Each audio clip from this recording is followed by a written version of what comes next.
The title of this session is The Future of Customer Relationships, How to Prepare for Success. And I want to sit back for a minute, and I want to think about what's happened in 8 years on this whole social front. Because it would be my observation that in the past 8 years, this whole social media has significantly changed the way we sell, we service, we market, and that two-way dialogue with our customer. Now, to make sure everybody's on board, social media is that set of interactive tools that allows us to create online communities, whether they're public communities like Facebook or LinkedIn, etc., whether they're private communities, the ones that are used inside companies, but they allow customers, prospects to talk to one another, to share information, solutions, opinions, ratings, polls, and they're learning from each other, and this is the critical point, rather than from the corporation.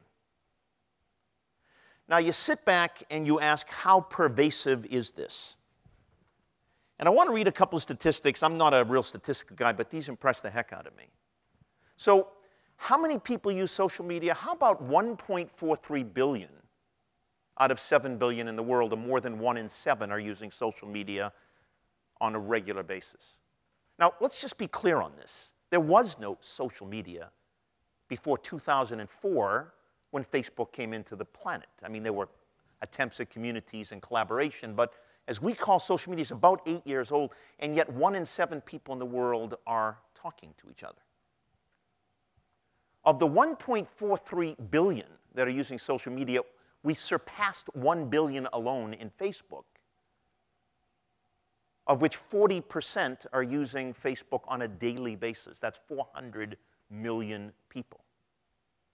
Now, we can sit back as individuals, as businessmen and women, and we can ask this very important question. Why are they doing this? What has significantly changed to drive that behavior, and how will that impact the way we sell, the way we service, the way we market, and how we're going to interact with our customers in the future? And I think that's worthy of some real serious reflection. In this country, by the way, 79% of all US adults use social media on a regular basis. It has nothing to do with age. I'll give you statistics that I think, again, are rather interesting. I'm going to go from 2005 to 2012. That's 7 years. The Gen Y, which are roughly speaking 18 to 30-year-old now, 16% of them use social media in 2005. More than 90% use social media today. Let's jump up to Gen X, ages 30 to 49. 12% used it in 2005. More than 65% are using it in 2012. Let's go up to the baby boomers, which I belong to, 50 to 64 years old. 7% used it in 2005. More than 50% in 2012. And what everybody wrote off as the silver surfers, those that are 65 and above, 5% use social media in 2005. More than 30% use it in 2012. So the question really is, why? And part of the reason is that lots and lots of people are using social media. Marketers have understood this. The preferred channel of reaching people in business today is the social channel. And the preferred way of doing that is through what are public communities. Now, these numbers, I submitted this presentation to Gerhard and his lovely team a couple of weeks ago. It says Facebook 900 million users. That blew through 1 billion at the beginning of this month.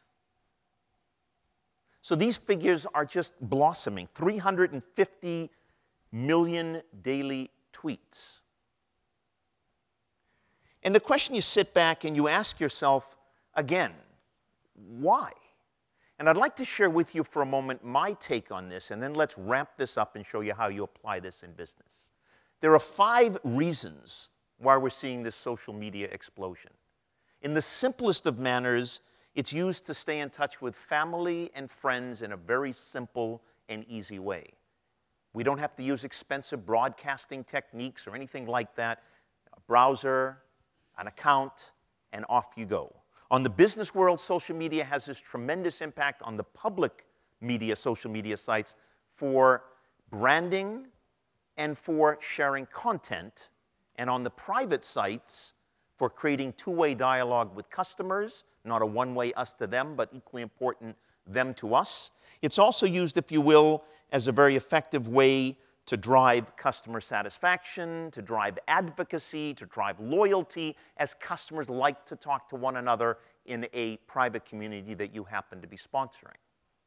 Whether it's for personal reasons or for business reasons, social media, I think, is booming in part because it is cost-effective, because it is very easy to use, because it's very easy to organize events or get-togethers. And what's happened now is people are beginning to change the way they interact and communicate with others. So as businessmen and women, as we sit back and we ask the question, what does it mean for us? The question I think you should be asking is this question. How do we leverage the fire hose of information of millions, and in this case, billions of people using social capability? How do we leverage that social insight in our day-to-day jobs, whether we sell, whether we market, whether we're in the service side? How do we use this? Because those that will tap into it and leverage it well will win, and those that feel this may be something that is still quite complicated, can't quite figure out how to get my hands around it, will end up in our Smithsonian Institute back in Washington, D.C. as dinosaurs.